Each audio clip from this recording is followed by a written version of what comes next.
Muy buenas noches. Qué gusto verles otra vez. Que el Señor les bendiga a cada uno. Gracias por su presencia, gracias por volver, los que estuvieron anoche y volvieron hoy.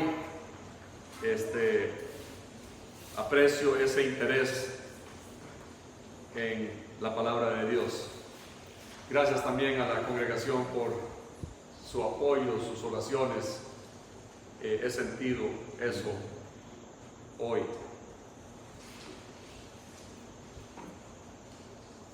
Vamos a nuestro versículo, Hebreos 4:12. Voy a hacer un breve repaso del mensaje que tuvimos anoche.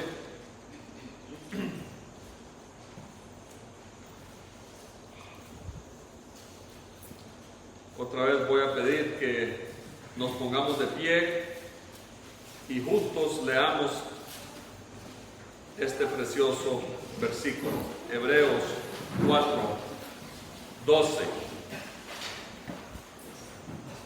Todos juntos, dice así: porque la palabra de Dios es viva y eficaz, y más cortante que toda espada de dos filos, y penetra hasta partir el alma y el espíritu, las coyunturas y los tuétanos, y discierne los pensamientos y las intenciones del corazón. Pueden tomar asiento. Gracias. Anoche vimos esta frase, probablemente a veces la tomamos por sentado, palabra de Dios. No es cualquier palabra, no es palabra mía, no es palabra suya, no es invento de alguien. La palabra de Dios. Y cuando Dios habla, cosas suceden. Después del culto estuvimos algunos en el corredor de mi casa y el comentario de la palabra de Dios. Y alguien mencionó cuando Jesús estaba con sus discípulos sobre el mar y se levantó una tormenta. Y en medio de esa tormenta Jesús dormía.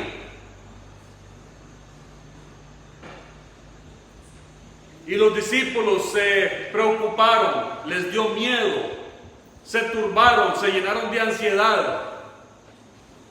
Y sacudieron a Jesús y lo despertaron. Jesús, no es que nos vamos a hundir, no es que nos vamos a ahogar, no es que estamos en una situación crítica.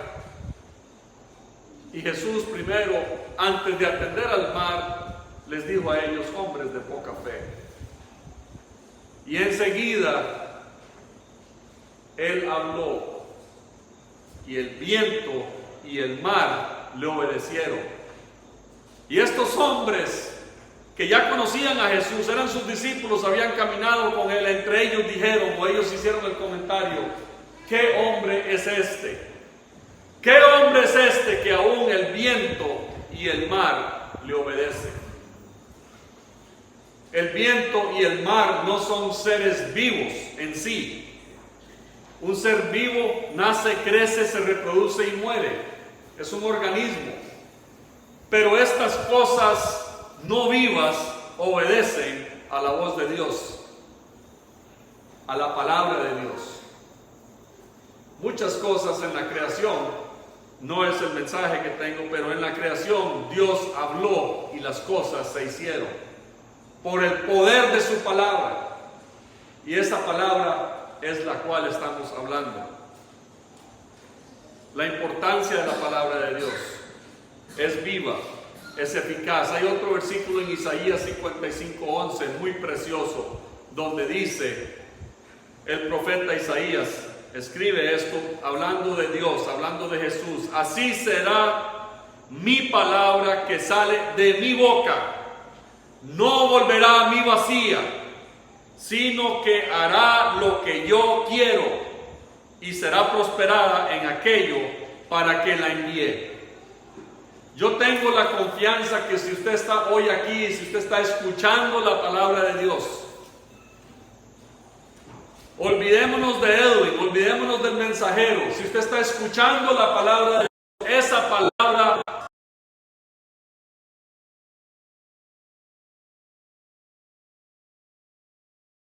Dios podría en su poder agarrarlo a usted a la fuerza, agarrarlo del cuello, sacudirlo y que usted se arrepienta a la fuerza, pero Dios no hace eso. Anoche estuve hablando con una persona sobre el libre albedrío, sobre que Dios nos creó seres con decisión.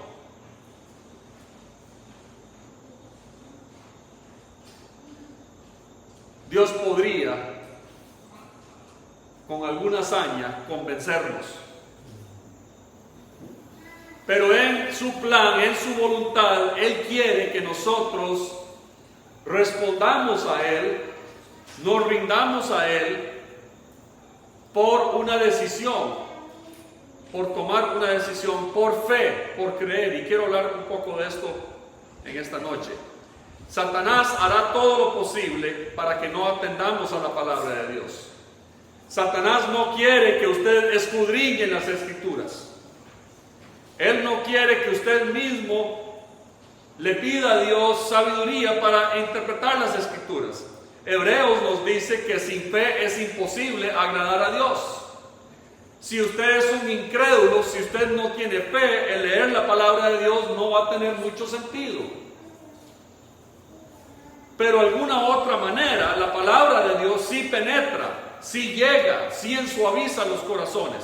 Esto es un misterio que no entendemos, que yo no entiendo, pero la palabra de Dios hace eso. Satanás quiere que nosotros seamos parte o que creamos un evangelio o una religión, algo divertido, algo socialmente que nos apetezca, que nos guste. Y escuchamos comentarios, es que a mí sí me gusta esta iglesia, o sí me gusta aquella doctrina, o sí me gusta aquello, sí me gusta lo otro. Y tenemos diferentes gustos. A mí me gusta el color verde, también me gusta el azul, no me gusta tanto el negro. Son gustos, no estoy refiriéndome a eso, pero el evangelio moderno está muy diseñado a llegar a las cosas que nos gusten, a las cosas que nos atraen. Satanás quiere que nos conformemos con una religión que no requiera escudriñar las Escrituras, que no requiera gran esfuerzo, que sea fácil. Y vivimos en tiempos peligrosos porque hay muchas personas que están convencidas que están bien y están cegadas. Y van camino al infierno y ellos creen que están bien. Y yo quisiera que esta noche veamos en la palabra de Dios cómo la palabra de Dios es viva y es eficaz. Hoy estaba escuchando, tal vez como una introducción, estaba escuchando, observando más bien en un video el culto que hicieron a mi tío Roger. Y pidieron a mi tío Marcos. Roger es el mayor, Marcos es el menor. Marcos es tan menor que Roger tenía 2 hijos ya cuando Marcos nació. Entonces el hermano mayor era tío, pero es un tío que es menor a sus sobrinos. Eso es bastante raro, pero en el caso de Marcos así es. Muchos de ustedes los conocen. Algo que me impactó muchísimo y quisiera, como la introducción al mensaje de hoy es, él leyó el Salmo 90. Yo quisiera leer un par de versículos del Salmo 90. Y la razón que esto tenía mucho significado para mis tíos y era muy adecuado el compartirlo en el devocional del funeral de Roger. Salmo 90. La razón que este salmo era muy apropiado era que Roger leyó esto en un devocional cuando estaban todos mis tíos juntos con mi abuelo. Y mi abuelo pidió que Roger dirigiera un devocional a los hermanos esa mañana. Y en el Salmo 90 dice: Señor, tú nos has sido refugio de generación en generación. Antes que naciesen los montes y formases la tierra y el mundo, desde el siglo y hasta el siglo tú eres Dios. Vuelves al hombre hasta ser quebrantado y dices: convertíos, hijos de los hombres, porque 1000 años delante de tus ojos son como el día de ayer que pasó, y como una de las vigilias de la noche. En el devocional leyeron todo este salmo. Yo voy a llegar hasta ahí.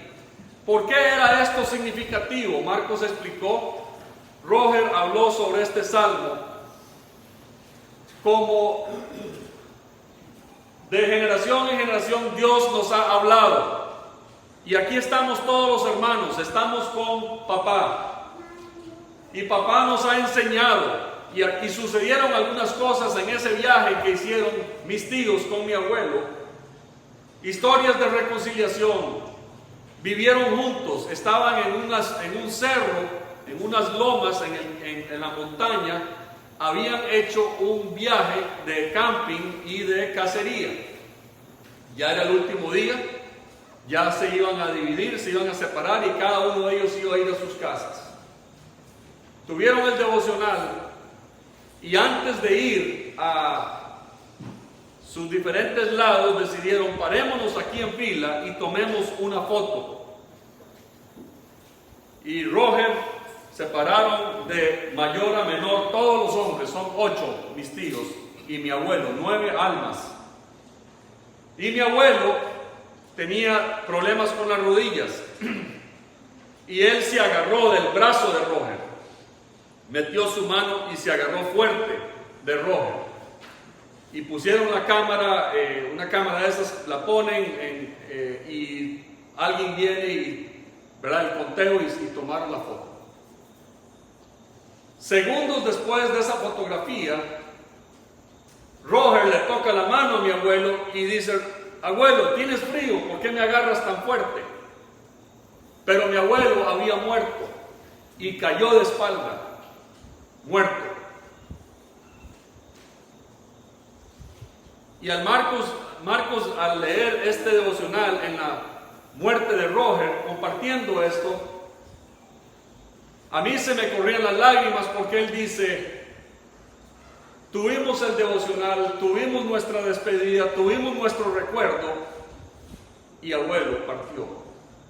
Y hoy nuestro hermano mayor, Roger, también ha partido. La frase que Marcos dijo después me impactó mucho. Algo que tiene la muerte. Todos nosotros vamos a morir, dijo Pío Marcos, pero hay algo que nadie puede hacer por nosotros, nadie puede morir por nosotros. Tenemos que morir solos. Dar ese paso de muerte cuando nos sucede, nadie nos acompaña. Y lo que está al otro lado, imaginemos lo que está al otro lado. Nosotros a este lado todavía, con el dolor, con la pérdida, con la tristeza, nos va a hacer falta. Y uno a uno mis tíos pasaron y dieron sus recuerdos. Entonces estuve un día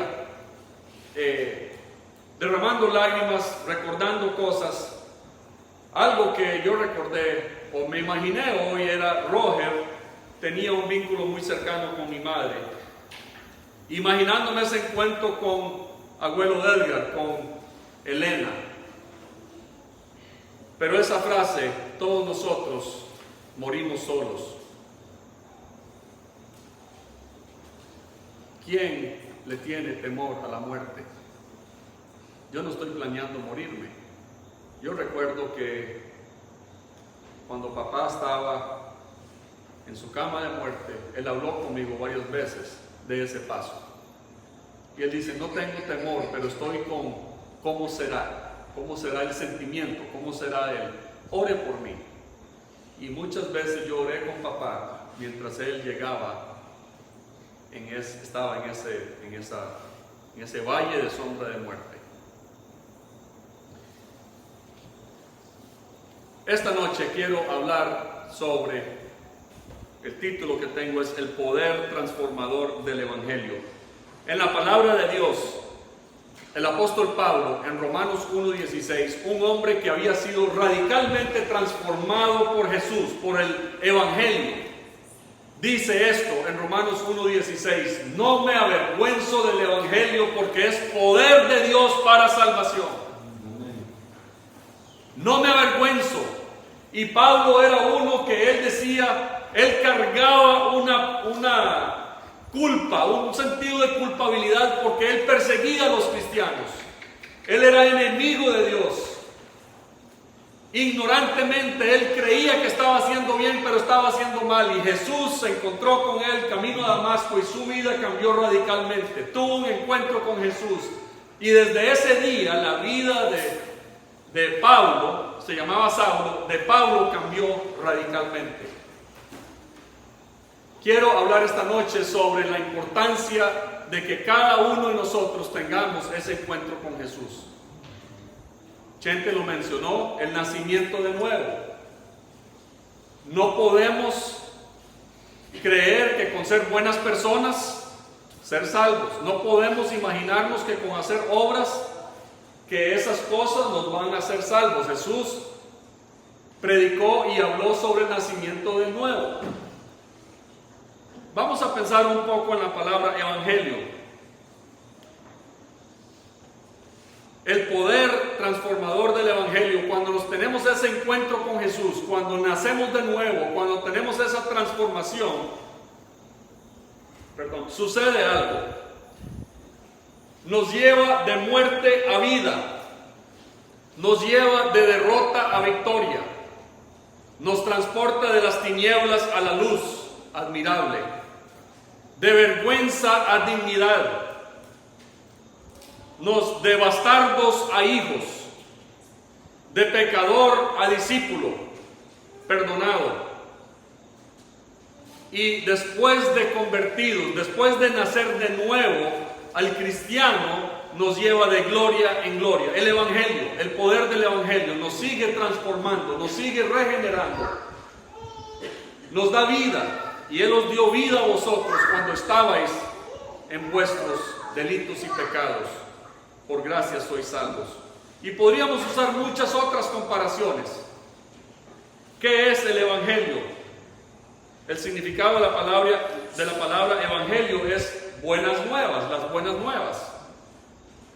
La vida de Jesús, que Él nació, que Él creció, que el ministerio de Jesús. La palabra evangelio se encuentra 93 veces en la Biblia. Yo no sabía ese dato, hoy lo busqué. 93 veces se encuentra la palabra evangelio. El evangelio consiste más en las historias de Jesús, como datos históricos, como historias bellas, como cosas interesantes. Es mucho más que eso. Es un poder, es una fuerza que aún hoy tiene su efecto y su impacto y su cambio en la vida del ser humano.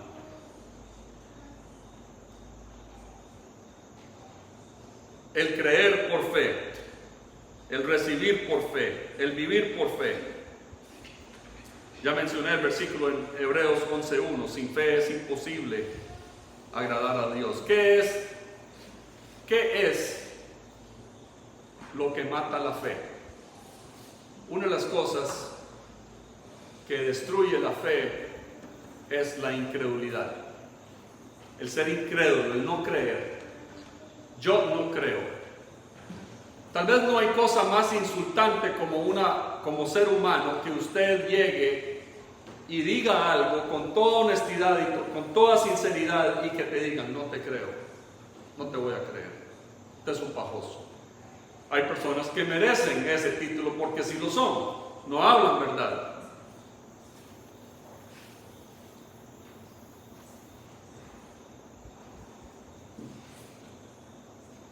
Jesús llegó a su propio pueblo en Nazaret. Nos dice en Mateo 13:58. Y Él llegó ahí y dice la Escritura que Jesús no hizo allí muchos milagros por causa de la incredulidad. Porque mucha gente simplemente decía: ¿no es este Jesús el carpintero? ¿No es este hijo de José?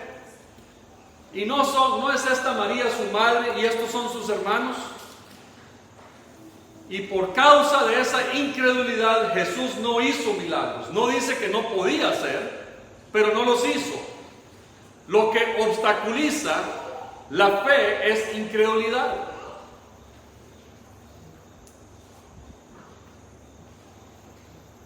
Jesús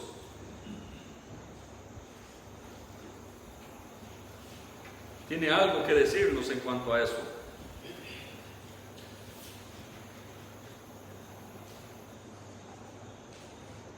Yo voy a hacer un intento esta noche de compartir una predicación sobre el Evangelio. 1 Corintios 1:21 dice, vamos a buscarlo.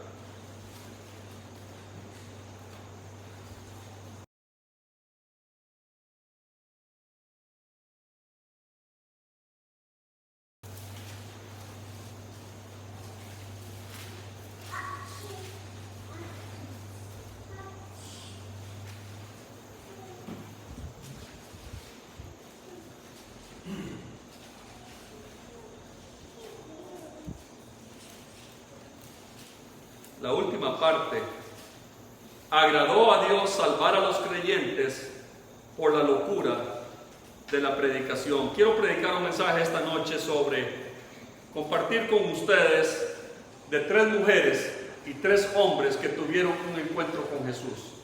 Y yo quisiera que usted identifique en su propia vida si usted no ha tenido ese encuentro con Jesús, o en momentos que usted se ha encontrado con Jesús, o qué es el impacto que Jesús ha dejado en su vida.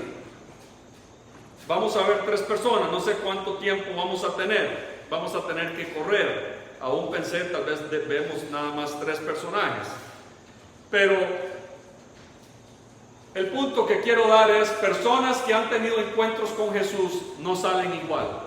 Son transformadas, son cambiadas. Aunque ellos no creyeron, aunque ellos no planearon, aunque ellos no lo estaban esperando, su vida fue diferente. Y si su vida no cambia, es porque usted no ha tenido ese encuentro con Jesús. Usted no ha tenido esa transformación. O si la ha tenido, ha vuelto atrás, se ha descarriado, ha vuelto al mundo y ha perdido la fe por incredulidad. Sea lo que sea, que el mensaje de esta noche nos despierte. El primer ejemplo que tengo es el de la mujer samaritana en el libro de Juan, capítulo 4. Voy a estar leyendo bastante de la palabra de Dios. Pido su paciencia y su atención. Yo sé que tal vez algunos están luchando con el sueño. Pero vamos a leer Juan 4, del 1 al 42. Voy a tratar de leerlo suficiente rápido para que sea fluido, pero con claridad. Juan 4, 1.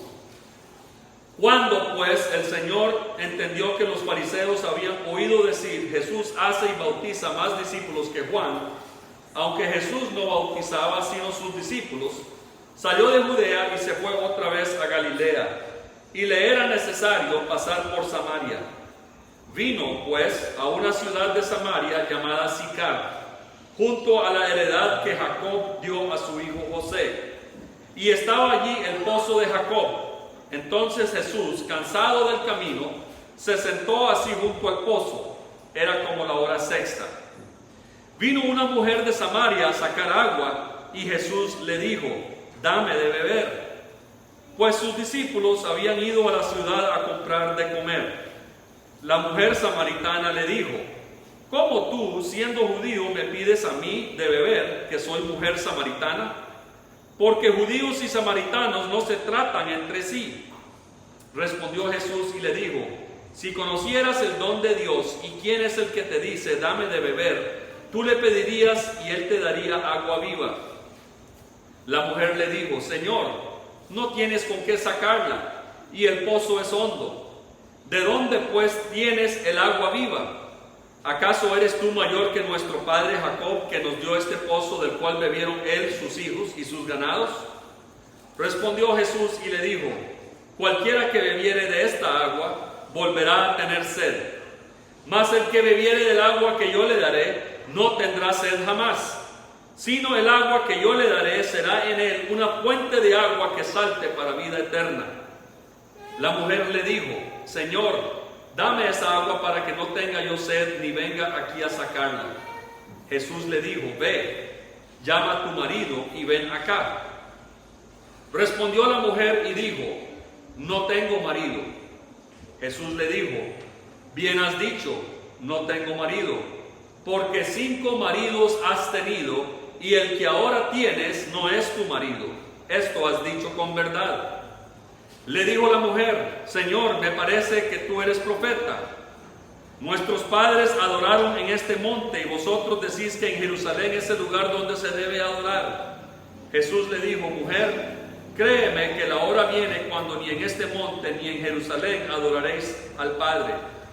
Vosotros adoráis lo que no sabéis, nosotros adoramos lo que sabemos, porque la salvación viene de los judíos.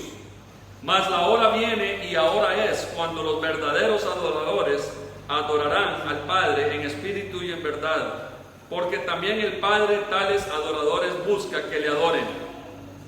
Dios es espíritu, y los que le adoran en espíritu y en verdad es necesario que adoren.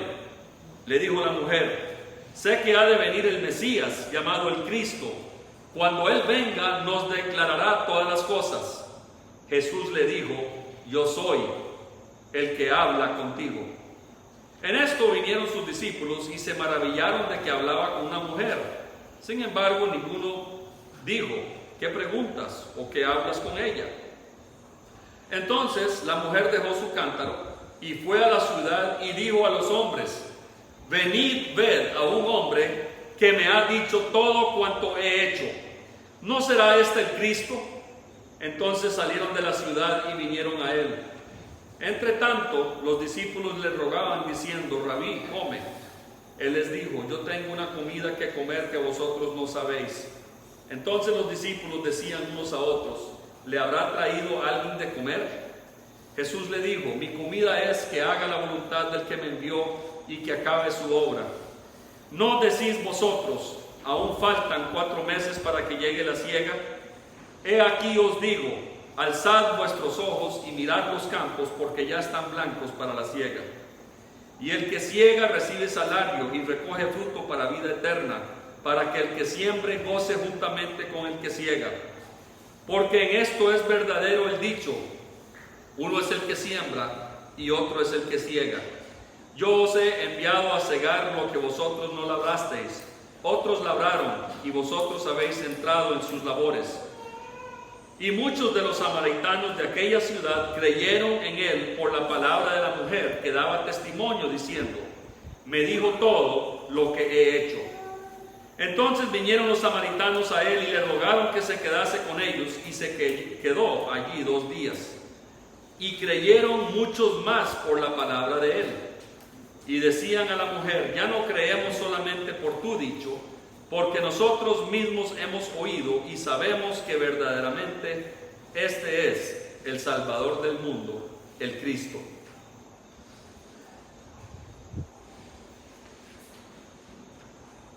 La mujer samaritana se encuentra con Jesús y su vida cambia radicalmente.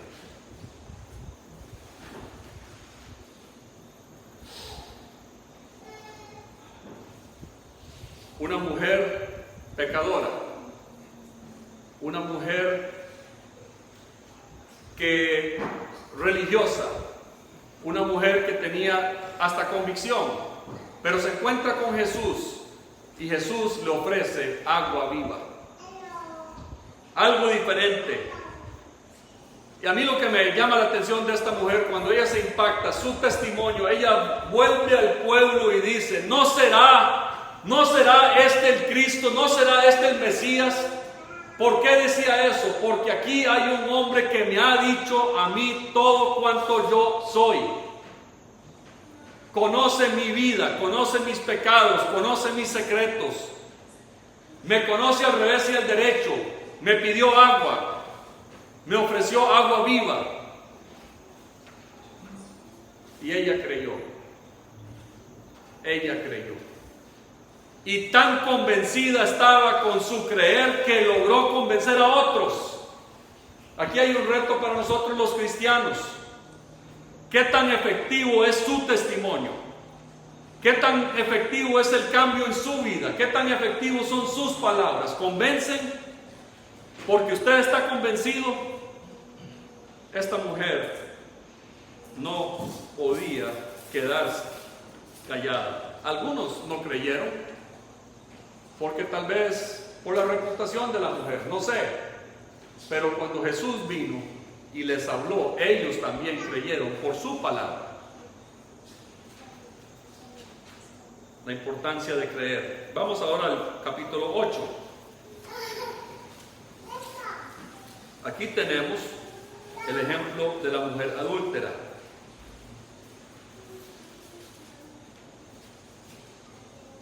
Vamos a leer los primeros 12 versículos. Esta es una historia muy impactante.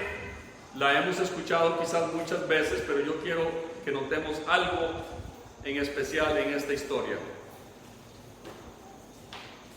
Juan 8:1. Y Jesús se fue al monte de los olivos, y por la mañana volvió al templo, y todo el pueblo vino a él, y sentado él les enseñaba. Entonces los escribas y los fariseos le trajeron una mujer sorprendida en adulterio, y poniéndola en medio le dijeron: Maestro, esta mujer ha sido sorprendida en el acto mismo de adulterio, y en la ley nos mandó Moisés apedrear a tales mujeres. Tú pues, ¿qué dices? Mas esto decían tentándole para poder acusarle. Pero Jesús, inclinado hacia el suelo, escribía en tierra con el dedo. Y como insistieran en preguntarle, se enderezó y les dijo: el que de vosotros esté sin pecado, sea el primero en arrojar la piedra contra ella. E inclinándose de nuevo hacia el suelo, siguió escribiendo en tierra. Pero ellos, al oír esto, acusados por su conciencia, salían uno a uno, comenzando desde los más viejos hasta los postreros, y quedó solo Jesús y la mujer que estaba en medio. Enderezándose Jesús y no viendo a nadie sino a la mujer, le dijo: Mujer, ¿dónde están los que te acusaban? ¿Ninguno te condenó? Ella dijo: Ninguno, Señor. Entonces Jesús le dijo: Ni yo te condeno, vete y no peques más.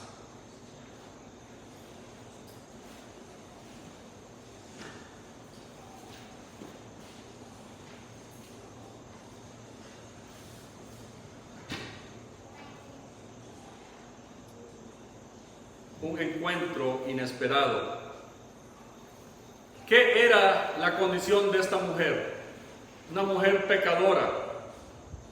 Probablemente ella estaba buscando satisfacción en los placeres del pecado. La sorprendieron, la agarraron en el acto mismo de adulterio. Algo que no nos dice esta historia, no nos relata lo del hombre. ¿Dónde estaba el hombre? ¿Será que estos escribas y fariseos hicieron trampa? ¿Plantaron algo para hacerla caer? No sé. No sabemos si ella estaba buscando placeres, pero como mujer, queriendo pertenecer, queriendo ser aceptada, amada, valorada. Pero en lugar de eso, la encontraron en el acto mismo. Y sorprendida en esto, la traen ante Jesús. En el momento más bajo, más vulnerable, más humillante, más vergonzoso de toda su vida. Probablemente ella sabía que la sentencia de este acto era muerte. Y probablemente en ese punto, en ese momento, esta mujer estaba deseando la muerte, deseando desaparecer. Quizás la muerte era más apetecida que esa vergüenza pública que le hicieron pasar. ¿Dónde estaban ellos? Estaban en el templo, en un lugar sagrado. Jesús está impartiendo con las personas enseñanza. Y viene este caso ante Jesús. Ella esperaba la muerte. Quizás estaba preparándose para recibir la primera pedrada. Un espectáculo público de vergüenza, de humillación, de pecado. Pero tuvo un encuentro con Jesús. Gloria al Señor. Se encontró con Jesús. Y Jesús, que era el único que la podía condenar, le hace una pregunta: mujer, ¿dónde están los que te acusaban? ¿Ninguno te acusa? Y esa frase que ella responde: ninguno, Señor, dando el reconocimiento a Él como Señor.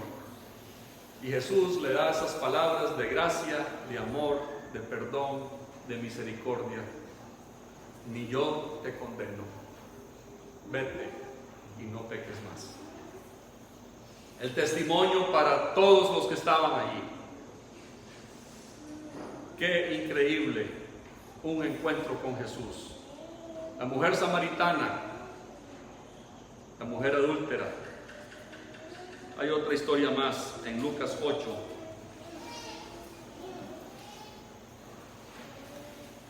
Y esta historia me conmueve muchísimo.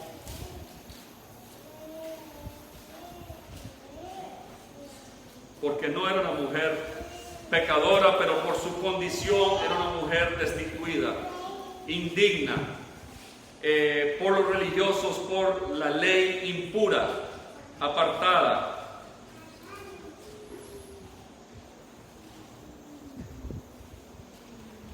Vamos a comenzar en el versículo 40, el capítulo 8. Hay dos historias aquí que se entremezclan. Quiero enfocarme en la mujer. Lucas 8:40. Cuando volvió Jesús, le recibió la multitud con gozo porque todos le esperaban. Entonces vino un varón llamado Jairo, que era principal de la sinagoga, y postrándose a los pies de Jesús, le rogaba que entrase en su casa, porque tenía una hija única, como de 12 años, que se estaba muriendo, y mientras iba, la multitud le oprimía. Pero una mujer que padecía de flujo de sangre desde hace 12 años, y que había gastado en médicos todo cuanto tenía, y por ninguno había podido ser curada, se le acercó por detrás y tocó el borde de su manto, y al instante se detuvo el flujo de su sangre. Entonces Jesús dijo: ¿quién es el que me ha tocado? Y negando todos, dijo Pedro y los que con él estaban: Maestro, la multitud te aprieta y oprime, y dices: ¿quién es el que me ha tocado? Pero Jesús dijo: alguien me ha tocado, porque yo he conocido que ha salido poder de mí. Entonces, cuando la mujer vio que no había quedado oculta, vino temblando y postrándose a sus pies, le declaró delante de todo el pueblo por qué causa le había tocado y cómo al instante había sido sanada. Y él le dijo: hija, tu fe te ha salvado, ve en paz. Estaba hablando aún cuando vino uno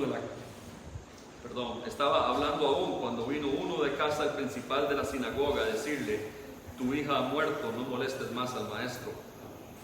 Oyéndolo Jesús le respondió: no temas, cree solamente y serás salva. Entrando en la casa no dejó entrar a nadie consigo, sino a Pedro, a Jacobo, a Juan y al padre y a la madre de la niña. Y lloraban todos y hacían lamentación por ella, pero él dijo: no lloréis, no está muerta, sino que duerme. Y se burlaban de él, sabiendo que estaba muerta. Mas él, tomándola de la mano, clamó diciendo: muchacha, levántate. Entonces su espíritu volvió, e inmediatamente se levantó, y él mandó que se le diese de comer. Y sus padres estaban atónitos, pero Jesús les mandó que a nadie dijesen lo que había sucedido.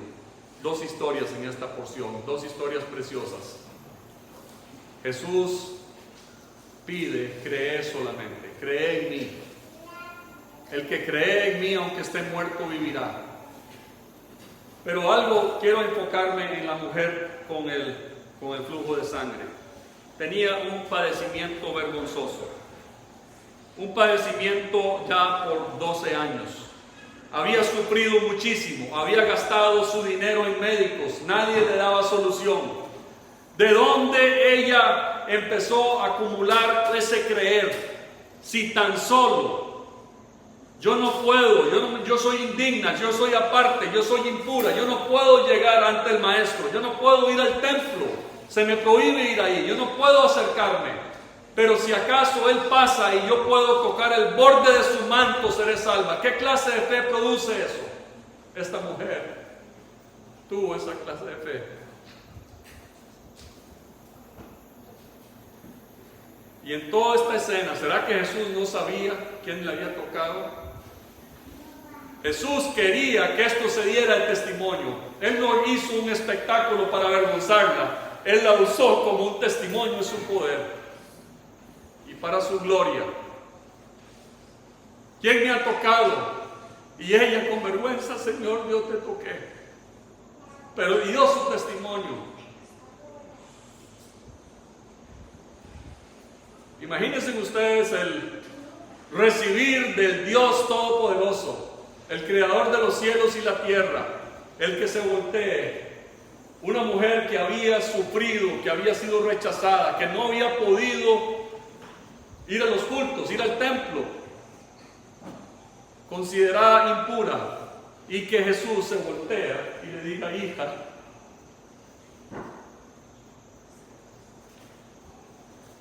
tu fe te ha salvado. No solamente la sanó, pero también la salvó.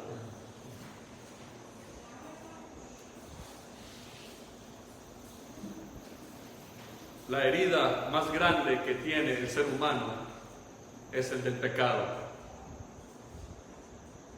Muchos de nosotros, la mayoría de nosotros, gozamos de por lo menos suficiente salud para estar aquí hoy. Dios, Jesús, nos puede sanar físicamente, pero se deleita en sanar nuestras almas. Tu fe te ha salvado, ve en paz.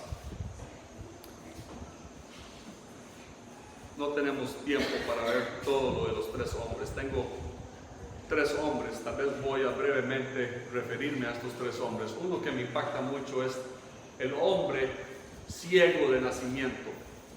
Y ese relato lo encontramos en Juan capítulo 9. Un hombre que desde que nació era ciego. Y llegan los discípulos y dándoles el relato de la historia, los discípulos llegan y preguntan a Jesús: ¿quién pecó, este o sus padres? Buscando quién había pecado. Porque si alguien tenía esta ceguera, si era ciego desde niño, tenía que haber pecado.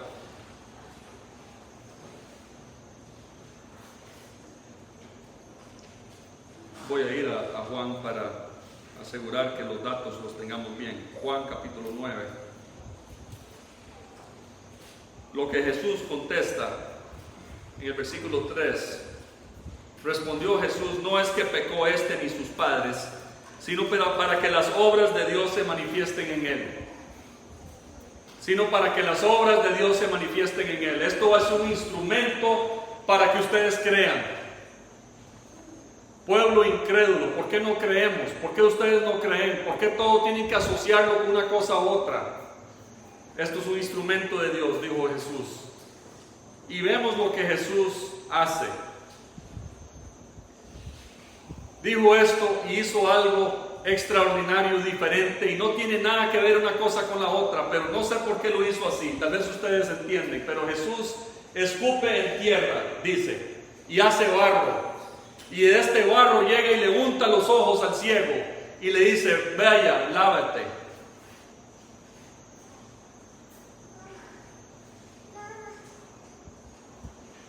Vaya al estanque Siloé. Y este ciego fue y se lavó y regresó viendo. Y todo lo que sigue, el alboroto que se levanta, los escribas y fariseos hacen un gran tumulto de esto. Ellos interrogan al ciego, interrogan a los padres del ciego, hasta excomulgan a los padres, o al ciego también.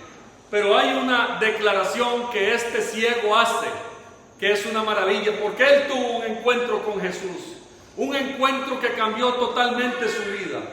Y él no entendía todo, él no conocía todo, él no tenía todos los datos, Gracias, gente. Anoche usted mencionó algo, tal vez no entiendo todo, tal vez no puedo descifrar todo lo que la palabra de Dios tiene. Yo tampoco entiendo. Con alguien anoche estoy comenzando a entender, pero la palabra de Dios es insondable. Entre más nos metamos a ella, más profunda es. Y este hombre confuso, pero ¿quién te sanó? ¿Quién es? Díganos, ¿quién es? Él es el pecador, es el endemoniado, ¿qué es? Y él, ya cansado de tanta preguntadera, él responde en el versículo 25: si es pecador, no lo sé, pero una cosa sí sé, que habiendo sido yo ciego, ahora veo. Encuentro con Jesús nos transporta de tinieblas a la luz admirable, del pecado a la victoria, de la derrota a la victoria. Una cosa sé, que habiendo sido yo ciego, ahora veo.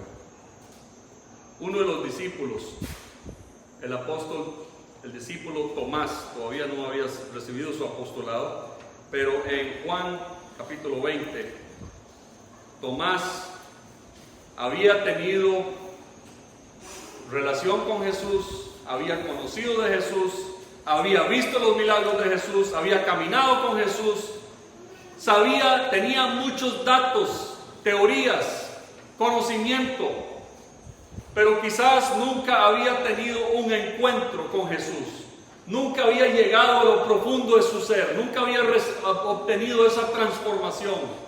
Todavía Tomás estaba lleno de sí mismo, lleno de su arrogancia, lleno de su carnalidad. Y Jesús muere. Y llega la noticia que Jesús ha resucitado. Llegan los 11 y dicen: Tomás, Jesús ha resucitado. Y dice Tomás: no creo. Si yo no lo veo, si yo no viere sus manos, si yo no metiere mi mano en su costado, no creeré. Una declaración bastante arrogante, ¿no creen ustedes? Imagínense el insulto a los demás discípulos. Algunos de ellos no lo habían visto. Algunos de los discípulos creyeron lo que las mujeres lo que lo vieron en el sepulcro resucitado. Ellos creyeron el testimonio de ellas. Otros sí lo habían visto, pero ellos creyeron.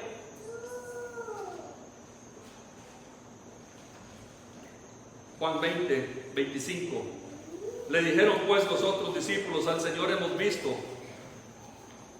Él les dijo: si no vieren sus manos la señal de los clavos, y metiere mi dedo en lugar de los clavos, y metiere mi mano en su costado, no creeré. Y aquí hay algo interesante que siempre me impacta. El versículo que sigue da un dato, dice 8 días después. ¿Por qué será que Jesús hizo esto? ¿Por qué será que Jesús dejó a Tomás con esa declaración 8 días pensándolo? 8 días tal vez con esa rencilla entre los otros discípulos. Él se marginó, él no iba a creer. Y en esa lucha, 8 días después, dice, estaban otra vez sus discípulos dentro y con ellos Tomás. Llegó Jesús, estando las puertas cerradas, y se puso en medio y les dijo: paz a vosotros. Y Jesús va al grano. Luego dijo a Tomás: pon aquí tu mano, pon aquí tu dedo y mira mis manos, y acerca tu mano y métela en mi costado, y no seas incrédulo sino creyente.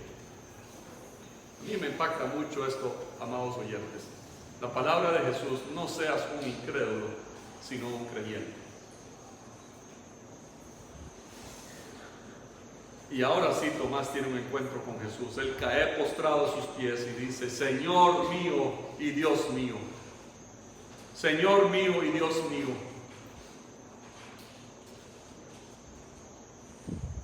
No sabemos mucho de la historia de Tomás después de esto. Según tradición histórica, Tomás fue un evangelista a los lugares remotos de Persia y de la India.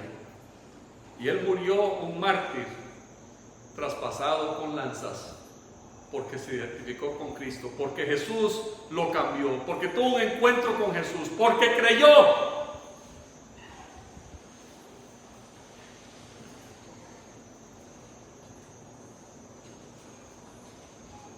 Jesús dice en el 29, bienaventurados los que no vieron y creyeron.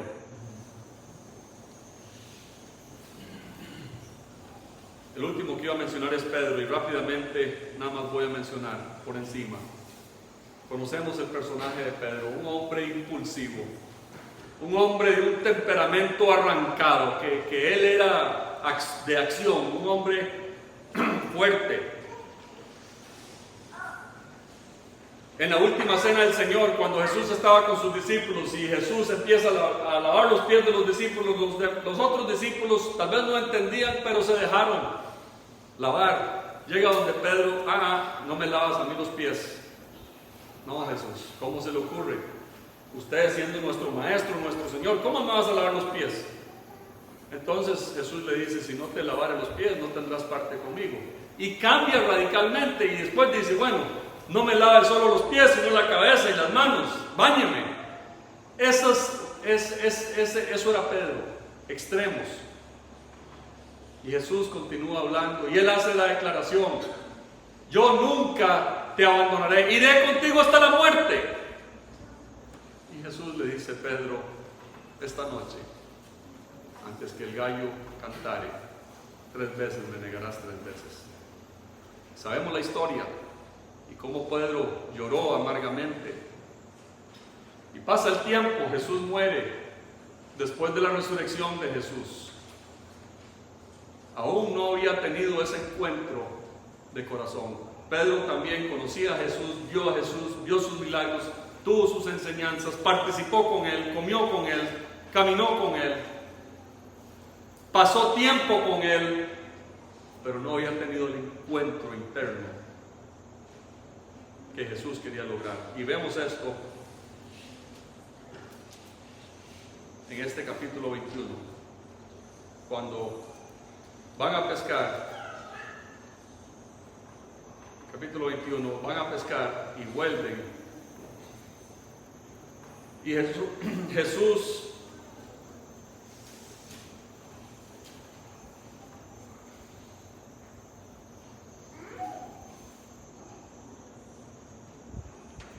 empieza a interactuar con los discípulos y llega donde Pedro, en el versículo 15, Jesús dijo a Simón Pedro, Simón, hijo de Jonás, ¿me amas más que a estos? Le respondió, sí, Señor, tú sabes que te amo. Yo me imagino a Pedro culpable, con la cabeza agachada, sí, Señor, tú sabes que te amo. Le pregunta la segunda vez, y él le dice, apacienta mis corderos. Volvió a decirle la segunda vez, Simón, hijo de Jonás, ¿me amas? Pedro le respondió, sí, Señor, tú sabes que te amo. Le dijo, pastorea mis ovejas. Le dijo la tercera vez, Simón, hijo de Jonás, ¿me amas? Pedro se entristeció de que le dijese la tercera vez, ¿me amas? Esta tristeza era un arrepentimiento de corazón, no eran solamente lágrimas. Él se entristeció y él responde, Señor, tú lo sabes todo. Y si no llegamos a ese punto, amados oyentes, Señor, tú lo sabes todo, ¿qué vamos a esconderle a Dios? La mujer samaritana, ven y ve a un hombre que conoce todo de mí.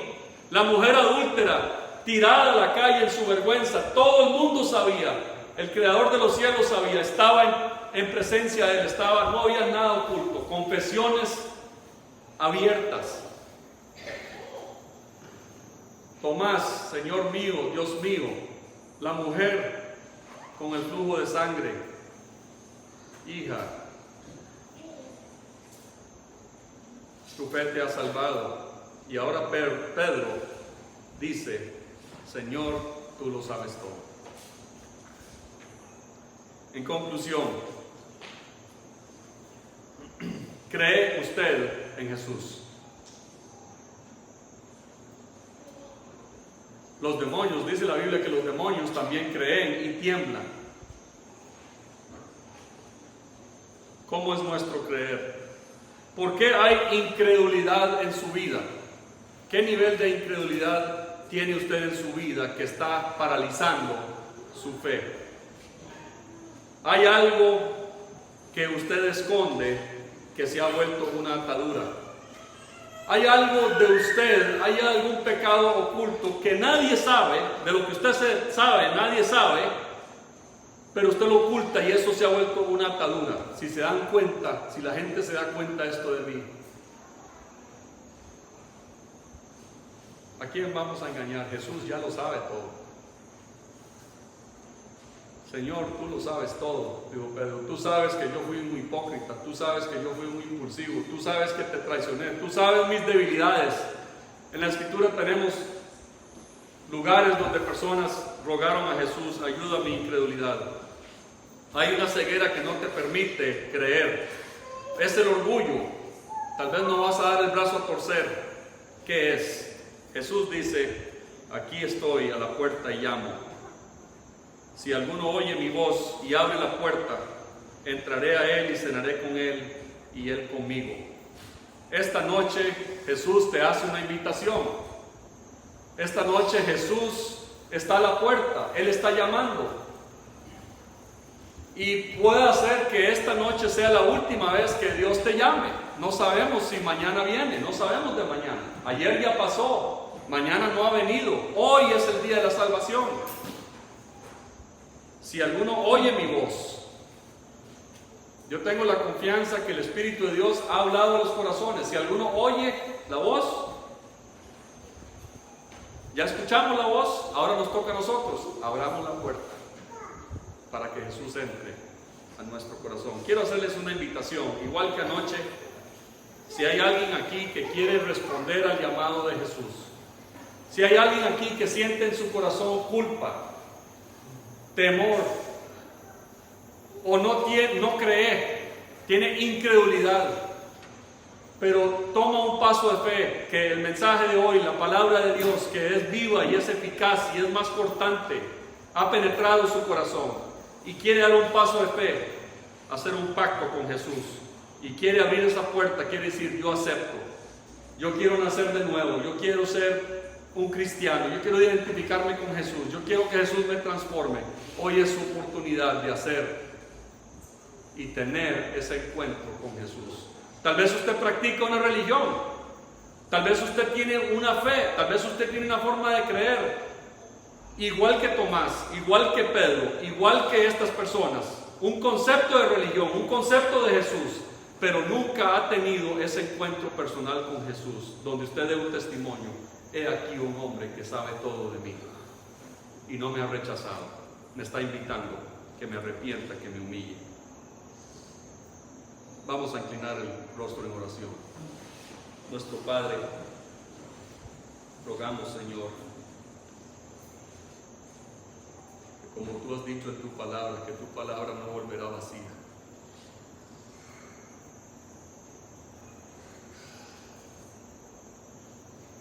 Haznos entender, Señor, que necesitamos este encuentro contigo.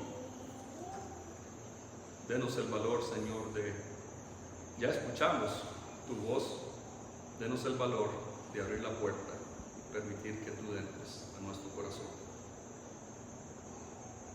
Padre, con la voz tierna de tu Espíritu Santo, si hay alguien aquí esta noche, un joven, un anciano,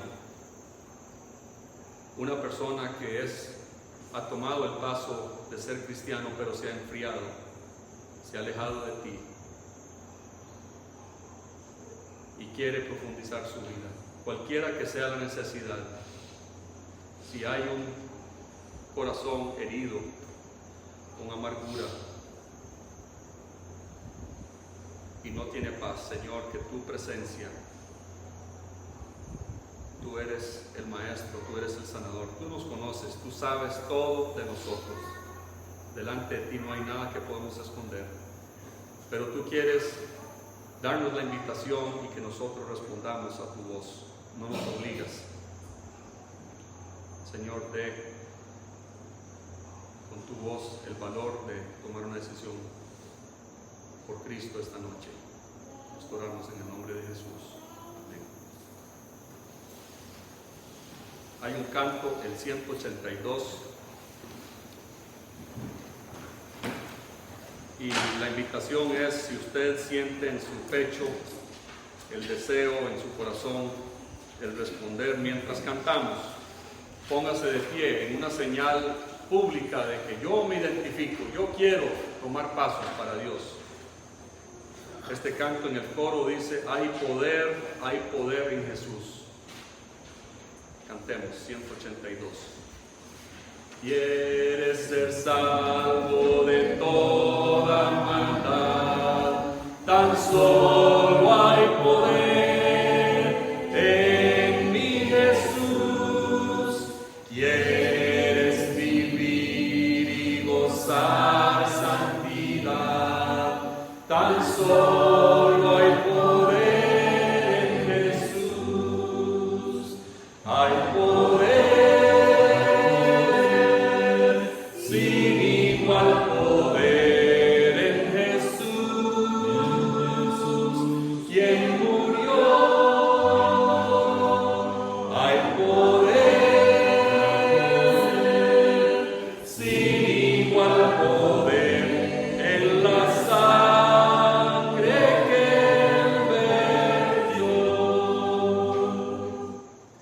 Quieres ser libre de orgullo y pasión, tan solo hay poder en mi Jesús.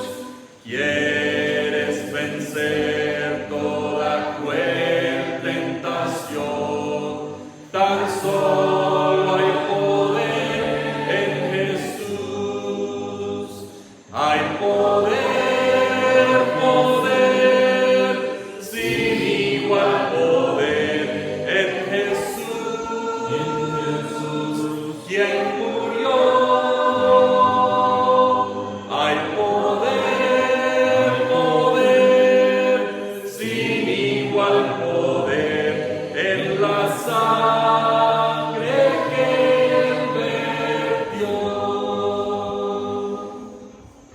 Quieres servir a tu Rey y Señor, tan solo hay poder en mi Jesús.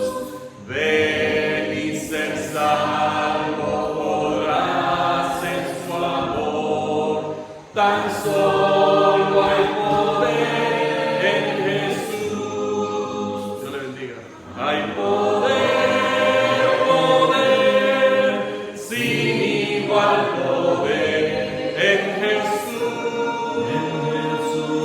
Quien murió, hay poder, sin igual poder en la sangre que Él vertió. Puede sentarse, Tyler. Gracias. Tyler tuvo el valor de responder a Dios y tener ese encuentro con Jesús. Yo estoy seguro que hay otros que sintieron fuerte el llamado de Jesús. Tal vez su mano estuvo en la puerta y no tuviste el valor de abrirlo.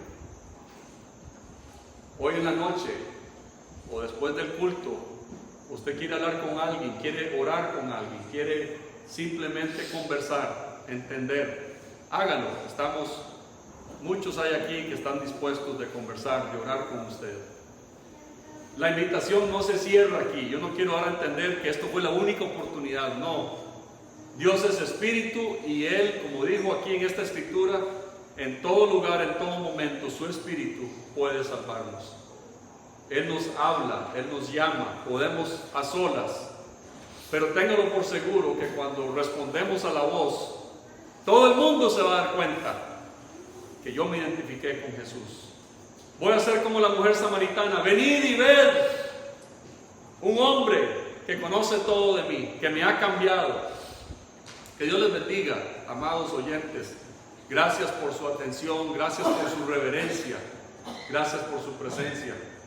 Vuelvan mañana, vuelvan orando. Acompáñenos mañana, vamos a ver qué tiene Dios para nosotros otra vez. Gracias por su atención. Quiero abrirlo si hay un testimonio, un comentario o alguien que tiene algo que decir antes de cerrar.